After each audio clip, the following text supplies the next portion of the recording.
แล้วทุกท่านเป็นข้าพเจ้าบ้างตอนโมมีเงินนี่โมมีใครมาหาแต่ตอนมีคนมาถามดิวเป็นบ้างทุกท่านจะสำเร็จได้เนาะ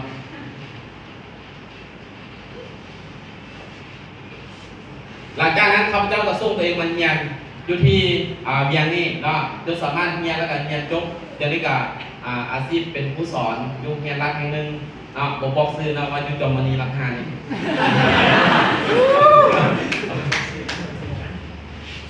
อันนี้กับมูข้าพเจ้าเนาะมูสนิทเนาะกินซุปกินดิ้นกันเนาะแต่ว่าไม่ให้สักเซตมองก็หายไปเลยเนาะ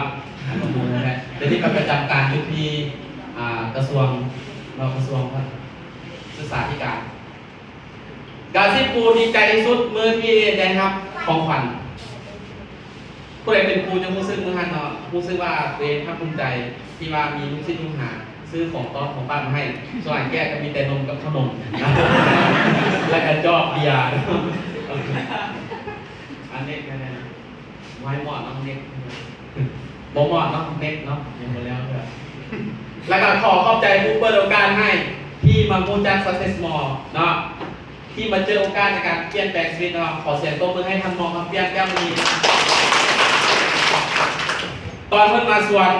โมเมนต์เพิ่นมาตั้งใจมาสวนเพิ่นมาลิ้นนำหน้าเพิ่นมาเมียข้าพเจ้ามีเมียแล้วเนาะมีเมียแล้วเป็นหลานของเพิ่นมาลิ้นมาการเนาะกันกินข้าวซุปเหล้าซุปเบียร์กันชื่อได้ท่านหมอศรีนวลเป็นผู้สปอนเซอร์เนาะเพราะแผนจะร้านให้ฟังบอกไปว่ามาสุดท้ายกับสมัครแต่ว่ามีเงินติดหนี้เพิ่นติดหนี้สมัครคนนั้นแต่ก็สำเร็จได้เนาะหลังจากที่สมัครไว้กับป้าไว้ประมาณ2 เดือนเราจึงกลับมาศึกษาตอนที่ตัดสินใจมาศึกษาย้อนว่ามันโมมีเงินนะแล้วก็โมมีทางไปนะโฮมเฮียนกับไม่ได้สอนเพิ่มมาสอนพักเซิร์นหรือว่าสอนเพิ่มกับโมมีรายได้บริเวณง่อยส่วนกับพักบอถึกตอนที่เราปลูกหันเขาว่าแพงเนาะสักผักบ้งนี่10,000 สมมติว่าเราปลูกมันใหญ่น่ะ13,000ตลอดเลยเนาะ2-3 รอบเขาเจ้าจนเบื่อแล้วก็มาพูดจากSuccess Mallนี่จะประสบผลสำเร็จได้ก็ย้อนมีโค้ดนะโค้ด2 ท่านนี่ผู้นี้ท่านไดมอนด์พี่มิชูแล้วก็ท่านซันเดย์เนาะอาจารย์ซันเดย์เดี๋ยวนี้เป็นตำแหน่งในเมลอนเนาะขอเสียงตบมือให้โค้ด2 ท่านดูSuccess Mallดีวันมาถ้าเป็นรุ่นที่อื่นเขาต้องได้จัดแมนโมแมนการที่ปรึกษาแต่ยูSuccess Mall ฟรีแต่สมัยนี้บอสไซต์คุ้มแมนโมแมนข้าพเจ้าเฮียนผู้นำ2 โค้ด2 ท่านก็กราบลายลงไปไซต์จริงๆเนาะเพราะว่าเพิ่นสำเร็จมาได้เพิ่นผู้ทางเนาะความฝันทุกท่านมีบ่ใครมีความฝันแน่มีทุกท่านเนาะขอให้ปีนี้สมหวังกับความฝันของทุกท่านเมื่อทุกคนเนาะข้าพเจ้าก็เป็นคนหนึ่งที่มีความฝันอยากมีรถมีงานมีเงินแต่ข้าพเจ้าตอนเข้ามาSuccess Mallโมมีอย่างเลยก็ยังใครเลยมีลูกกับเมียอยู่นะแล้วก็อาศัยอยู่บ้านนะเบาอาศัยคนอื่นอยู่เนาะยังโมมีดินงานโมมีรถเป็นของตัวเองก็อาศัยอยู่ก็ถือโอกาส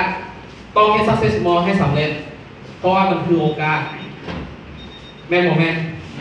288 ล้านกินต่อเดือนเพิ่นเขียนติดเว็บเบอร์เจอมีปัญญาให้เอาเลยข้าพเจ้าบ่รอนะข้าพเจ้าลุยเลยนะ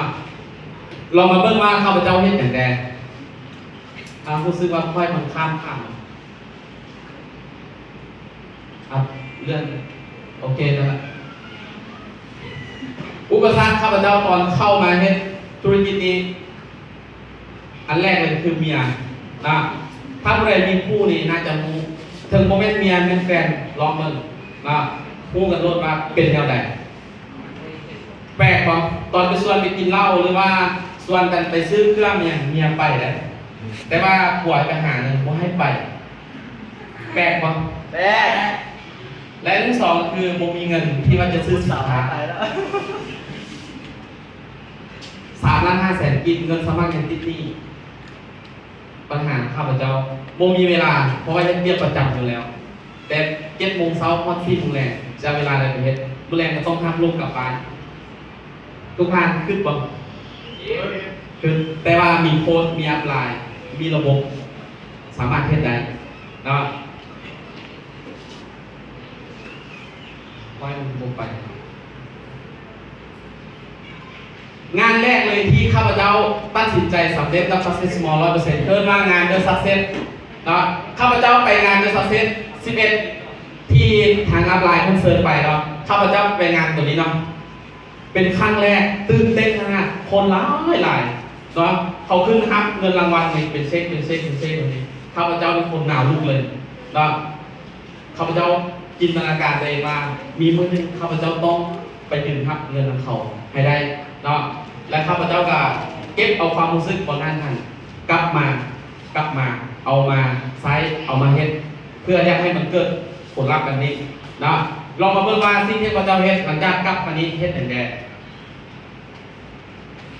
สิ่งที่ข้าพเจ้าได้ในงานคือหนึ่งข้าพเจ้าเห็นคุณค่าของตัวเองแต่ก่อนผมขึ้นเลยว่าตัวเองนี่จะสามารถสร้างธุรกิจสร้างอะไรครับที่มีเป็น10 ล้าน20 ล้าน5 ล้านกิบพอแห้งแล้วขึ้นตรงนี้บอกขึ้นเลยว่า100,000 บาท200,000 บาทพอได้5 ล้านกิบต่อเดือนพอแล้วทุกท่านขึ้นบอลแต่ว่าได้5 ล้านจะได้10จะได้20จะได้30ไปชั้นไหนเนาะคนเฮาบางได้ไหมโมเมนต์อาบุเรบางได้แน่โอ้ทุกท่านได้สนใจแน่นอนดู Success Small เนาะตอนเริ่มที่ Success Small เมียบ่เห็นนะเป็นตอนนี้ข้าพเจ้าเห็นธุรกิจง่ายก่อนจะสำเร็จในตำแหน่งสูงง่ายข้าพเจ้าก็เริ่มง่ายมาแต่ต้นข้าพเจ้าทุกข์มาก่อนผมแม่ว่าอยู่ๆข้าพเจ้าสำเร็จได้ข้าพเจ้าทุกข์มาก่อนแต่ข้าพเจ้าอดทนเพราะว่าอดทนมันไม่ให้เราตายแม่โมแม่แต่ถ้าอดทนคนที่ตายนี่คนตายมันเป็นมีสกิลแม่โมแม่นอกจากเขาแต่งงานเขาก็ต้องรับผิดชอบลูกเมียของแม่บอกเอาเขาแล้วผมแม่ว่าโมเบิ้ลถึงนะเกิดลูกมาแล้วเขาต้องรับผิดชอบแม่บอกแม่บอกแม่ตอนเทศมวนตอนออกมาบอกว่าไรเนาะลูกเป็นตาแพงเนาะแล้ววันนี้เขามีโอกาสถ้าเขาโมเฮ็ดเพื่อเขาเจ้าแน่นอนเขาเจ้าได้มานี้เขาเจ้าลำบากแน่นอนพอทุกมื้อนี้เฮ็ดเวียกง่ายบ่ง่ายบ่ง่ายเดี๋ยวจ่ายเงินแม่นบ่แม่น